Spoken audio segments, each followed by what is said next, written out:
pinapalakas sa Davao yung intelligence reporting ka-coffee, no? Yung unit nila sa Intel para daw labanan itong illegal na droga dyan kasi nilaunch na naman nila Tokang dyan, pinapalakas nila yan. Pero, nung tinanong sila kung alam nila kung nasaan si Kibuloy, aba hindi nila alam. Hindi raw po alam ng Davao Police kung nasaan o kung ano ang kinaroroonan ngayon ni Kibuloy. Clueless ka-coffee. Wala silang ideya kung nasaan si Kibuloy, sabi ng Davao Police. Ang sisi kasi dito ka-coffee, siyempre hindi naman expertise ng Sergeant at Arms ng Senado yung operations ng mga ganito pagsaserve ng warrant. Kailangan nila magpatulong sa local police.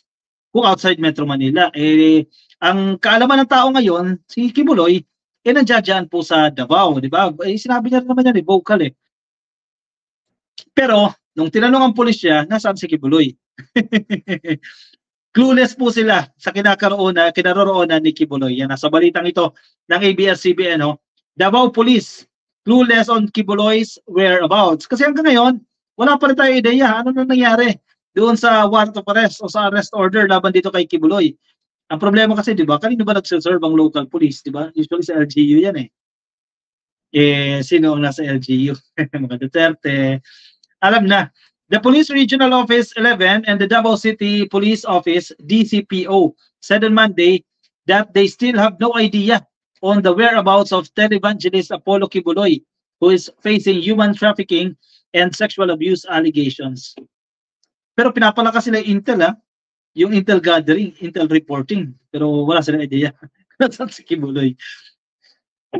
Pero you are on drugs, may tatlo na agad Tinumba na agad, tatlo Bilis DCPO spokesperson Police Captain Hazel Tuazon said they are still waiting for the copy of the arrest order from the Senate, as well as the coordination from the Senate's Sergeant at Arms to act on the matter. Sa tingin ko, hindi magko-coordinate na itong Sergeant at Arms sa Davao Police kasi feeling ko lang malinaw naman sa kanila kung kanino yung loyalty ng Davao Police. Bagamat Philippine National Police yan, sa LGU kasi may control lang dyan may control ang LGU sa mga probinsya, sa mga syudad, may control ang LGU sa kapulisan. So, knowing na Duterte ang nandiyan, Duterte, kakampin Duterte ang arestuhin, di ba? Basic naman yun, obvious naman yun So, feeling ko, hindi idadaan ng Senate Sergeant at Arms sa local police yan. Baka sa ibang paraan yan. And possible din naman, pinapatahimik lang, pinapakalma lang ang dagat. And then saka ito bibira. At baka after Holy Week na yan, malamang.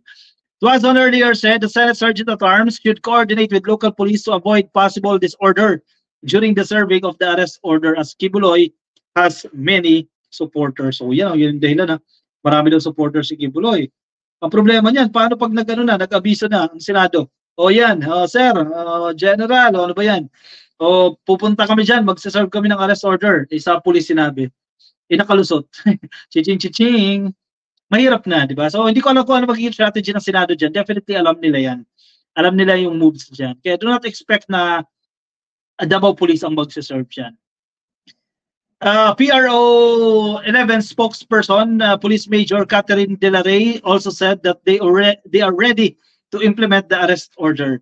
Davao City Mayor Sebastian Basta Duterte on Friday did not give a comment about the arrest order against Kibuloy. Yan. Tinanong siya si Baste, anong masasabi mo dito sa arrest order na to kay Kibuloy? Siyempre, ang known location Davao Syudad niya yan di ba? Dapat may concern din siya dyan. Dapat magsalita din siya dyan. Pero ang sagot niya, I do not want to comment because that is a national matter. Pero nandiyan siya sa Davao, mayor siya dyan. And we are talking about something else here, sabi ni Baste. Walang pipiga ang media dito. The Senate last week ordered arrest and detention of the televangelist for his continued snub of the chamber's hearings into alleged human trafficking and sexual abuse cases, some of which are now before the local courts. Kakatawa itong si Bato de la Rosa naman Ang sinasabi naman ni Bato sa pagkakahuli ng kay Teves, hindi ka pwede kang tumakbo pero mahanap at mahanap. Parehas din naman sila nagkaso ni Kibuloy, may pending na rin dyan sa korte. Nagkataon lang, wala pong kwarto para sa korte. Pero ang Senado at ang House of Representatives, meron ng arrest order laban dito kay Kibuloy. Selective justice. Emmanuel Mata, kung alam ko ang kapulisan at kasundaluhan ng Davao, tanggalin niyo lahat. Yan, maraming gusto magpulis at sundalo. Ang problema, hindi basta-basta manual mata Johnny Herna, malaking resback kay Ontiveros, kakasuhan pastor, mali-mali testigo. Kay One Talk PH, natawa ko kay Roque, haha, binubuhay na naman ang pulburon, One Talk PH. Oo, grabe. Nagulat din ako kasi chinek ko yung niya, chinek ko yung Facebook niya. Teka, pakita ko sa inyo. Wala silang maiba tong issue dito Balik na naman doon. At tagal-tagal na itong issue na to. Ibig sabihin, yan, 5 hours ago, yung post niya lang yung ka-coffee. Ito, ni Harry Roque. Ano ba ang epekto ng pulboronic video kung mayroon man? Wala pa yan wala pa yung video na hindi nag-exist. Pero yun, gumagawa na naman ng ingay. Ano daw yung epekto nitong pulboronic video na to? At pinapalutang niya na naman yung ideya ng impeachment kay PBBM. At maluklok sa pwesto ang kanyang boss, si Sara Duterte, maluklok sa pagka-presidente. Kasi kung magsasucceed sila na ma-impeach si PBBM, sino papalit dyan? Hindi ang vice-presidente. Excited na itong mga to. Diba, lumang-lumang issue, walang mahalungkat na issue. Kaya ibinalik na naman itong pulburon na issue na yan.